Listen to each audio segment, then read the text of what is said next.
Rusiya ilə Ukrayna arasında 157-nin 157-yə formulu üzrə hərbi əsir mübadiləsi olub. Bu barədə Rusiya Müdafiə Nazirliyi məlumat yayıb. Rusiya Ukrayna əsirliyindən 157 hərbiçini, eyni zamanda Kursk vilayətinin 3 sakinini geri qaytarıb. Mübadilə çərçivəsində Rusiya əsirliyindəki 157 hərbiçi Kiyevə təhvil verilib. Qeyd edək ki, fevralın 5-də ABŞ prezidentinin xüsusi nümayəndəsi Steve Uitkov Ukrayna və Rusiyanın 314 hərbi əsiri dəyişmək barədə razılığa gəldiyini bildirmişdi. Onun sözlərinə görə, bu nəticə ətraflı və məhsuldar sülh danışıqları ilə əldə edilib. Bu cür mühüm addımlar göstərir ki, davamlı diplomatik fəaliyyət real nəticələr verir və Ukraynadakı müharibənin sonlanmasına doğru irəliləyir deyə Uitkov bildirib.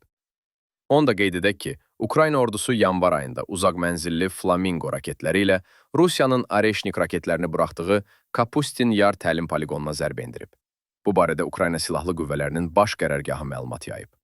Məlumata görə 2026-cı ilin yanvar ayında Ukrayna ordusu Həştərxan bölgəsindəki Kapustin Yar təlim poligonunda orta mənzilli balistik raketlərin start hazırlığının keçirildiyi anqar tipli bina kompleksinə uğurlu zərbə endirib. Nəticədə poligonun infrastrukturuna ziyan dəyib. Əldə edilən məlumata görə, poligonun ərazisində bir neçə binaya müxtəlif dərəcədə ziyan dəyib. Anqarlardan biri ciddi şəkildə zədələnib. Ərazidən bir qrup şəxsi heyət təxliyə edilib, deyə baş qərargahın məlumatında qeyd olunub.